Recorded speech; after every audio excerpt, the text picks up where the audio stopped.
स्वागत है आपका और एक नए वीडियो में और एक नए टॉपिक के साथ। मैं हूं डॉक्टर देव, मैं हूं राजेश। स्वागत करते हैं हमारे यूट्यूब चैनल में। फ्रेंड्स, आज का जो वीडियो हम लेकर आए जिसका टाइटल है अगले एसएल को लेकर सबसे बड़ा खेल शुरू। तो चलिए दोस्तों, पहले वीडियो स्टार्ट करते हैं। आशा करेंगे पसंद आएगा, और पसंद आए तो लाइक और शेयर जरूर से कर दीजिएगा। और चैनल पर पहली बार है सब्सक्राइब नहीं किया तो साथ में सब्सक्राइब भी कर दीजिए। चलिए स्टार्ट।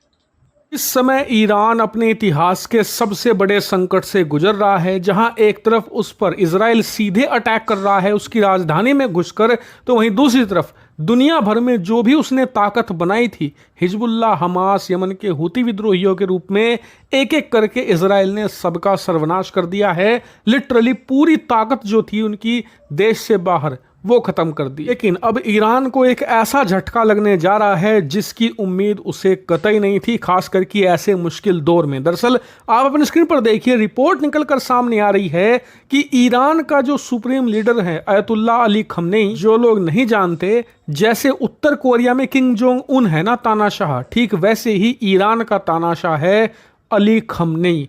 वहाँ पर राष्ट्रपति भी है, वैसे तो प्रधानमंत्री भी है, संसद भी है, लेकिन वो सिर्फ दिखावे नाम की है। सारी ताकत है खमनेई के हाथ में, जो कि सुप्रीम लीडर है ईरान का। जैसा कि आप स्क्रीन पर देख सकते हैं, इन्हीं सुप्रीम लीडर की जो हालत है इस समय बद से बदतर हो चली है। जो ईरान से ही रिपोर्ट आई है उसमें बताया जा रहा है कि ये किसी टर्मिनल बीमारी का सामना कर रहे हैं, यानी कि जो बीमारी इन्हें है वो बहुत ही ज़्यादा जानलेवा है। इनकी उम्र भी काफ़ी हो गई है, फिलहाल ये 85 साल के हैं और कभी भी इनकी जान जा सकती है। बताया जा रहा है कि ये मृत्यु शैया पर हैं, यानी कि कभी भी इनकी डेथ की खबर ईरान को मिल सकती है। इतना ही नहीं, रिपोर्ट तो ये भी है कि इस समय ईरान को अली खमनेई चला ही नहीं रहे, उनके जो प्यादे हैं, जो उनके करीबी लोग हैं, वो ईरान को चला रहे हैं। इनकी ऐसी सिचुएशन है और ये ईरान के लिए करारा झटका है, क्योंकि जब जब ईरान डगमगाया है इजराइल के सामने, अली खमनेई ने अपने देश को संभाला है। मैं आपको इसका एक उदाहरण भी देता हूं। अब से 1-1.5 महीना पहले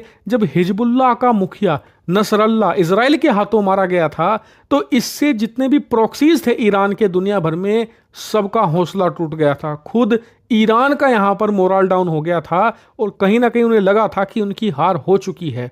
उस समय अली खमनेई आए थे अपने देश के सामने, AK-47 गन लेकर उन्होंने रैली को संबोधित किया, जिससे कि पूरे ईरान का मोरल फिर से हाई हुआ और ईरान ने बदला भी लिया था इजराइल पर करीबन 300 से 400 मिसाइलें बरसा कर, जिससे कि इजराइल को अच्छा खासा नुकसान भी हुआ। इसीलिए इस मुश्किल वक्त में अली खमनेई का जिंदा रहना ईरान के लिए बहुत जरूरी है, ना सिर्फ मोरल हाई करने के लिए बल्कि देश के अंदर गृह युद्ध रोकने के लिए भी। मैं ऐसा क्यों कह रहा हूं? दरअसल ईरान के अंदर किस प्रकार से अगला सुप्रीम लीडर चुना जाएगा इसकी कोई भी प्रक्रिया नहीं है।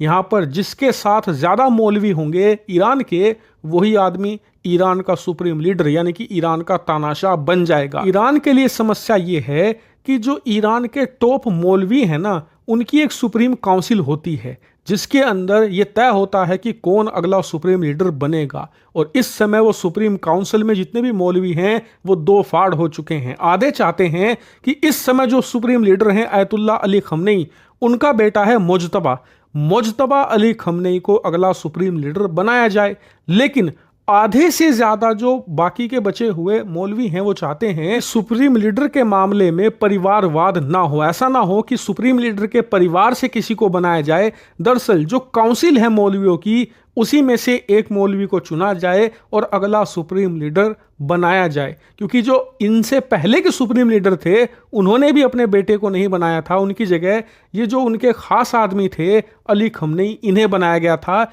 यही परंपरा सही होगी, क्योंकि परिवार के हिसाब से अगर चलेंगे तो ये तो राजशाही हो जाएगी ना, जैसे कि सऊदी अरेबिया के अंदर है कि राजा का बेटा राजा बनता है। अगर हम यही करेंगे ईरान में तो फिर फर्क क्या रह गया? हमारी पूरी लड़ाई तो इसी बात पर थी, जो ईरान की क्रांति करी गई थी वो इसी आधार पर थी कि राजशाही को हटाएंगे। ऐसे में अगर अली खमनेई के बेटे को ही अगला सुप्रीम लीडर बना दिया तो ये तो वही बात हो गई कि राजा का बेटा राजा बन गया। इसी को लेकर फिलहाल सुप्रीम काउंसिल के अंदर जबरदस्त अंतर्द्वंद चल रहा है और ये कितनी बड़ी लड़ाई है स्क्रीन पर आप देखिए। अली खमनेई का जो बेटा है मुज्तबा, की प्रबल दावेदार है अगला सुप्रीम लीडर बनने का, उसने अभी फिलहाल अपने जितने भी धार्मिक लेक्चर थे वो कैंसिल कर दिए हैं। वो राजधानी तेहरान में डटा हुआ है, अपने पक्ष में ज्यादा से ज्यादा मौलवी करना चाहता है ताकि कल को लड़ाई हो तो उसके पक्ष में सत्ता के करीबी लोग ज्यादा रहें, उसकी दावेदारी मजबूत हो। लेकिन ईरान की जो सरकार है उसे लगता है कि कहीं मौलवियों की यह लड़ाई खून खराबे में ना बदल जाए, क्योंकि ईरान के जितने भी बड़े मौलवी हैं ना उस सुप्रीम काउंसिल में, सबके पास अपने अपने जन समर्थक हैं। यानी कि हर ईरान के इलाके से जो ताकतवर मौलवी होता है ना, वो सुप्रीम काउंसिल का हिस्सा बनता है, उनके पास सपोर्ट बेस मजबूत है। ऐसे में अगर लड़ाई आपस में होती रहती है, शांति से अगला सुप्रीम लीडर नहीं चुना जाता, तो ये एक गृह युद्ध की तरफ भी ईरान को ले जा सकता है। यही कारण है कि ईरान के आम लोग, जो कि सुप्रीम लीडर के खिलाफ भी हैं, इस तानाशाही को नहीं मानते, वो भी कह रहे हैं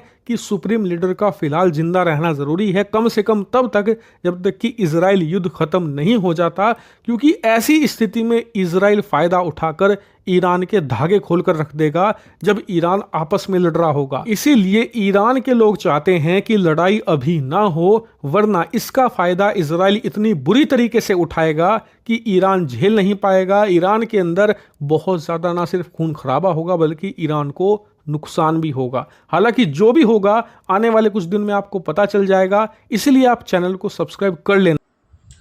थैंक यू दोस्तों, वीडियो को यहाँ तक देखने के लिए। ईरान के सुप्रीम लीडर अली खमेनी भाई, ये जो वहाँ के राष्ट्रपति भी थे, MLA भी है, और जहाँ तक मेरे को पता है वहाँ तक कि भाई वहाँ पे कोई भी प्रधानमंत्री हो चलता अली खमेनी का है। तानाशाह समझ लो या जो भी समझो, वहाँ के जो सुप्रीम लीडर है वही सब कुछ करता रहता है। हाँ, वहाँ के PM के हाथ में कुछ नहीं होता ऐसा ही समझ लो।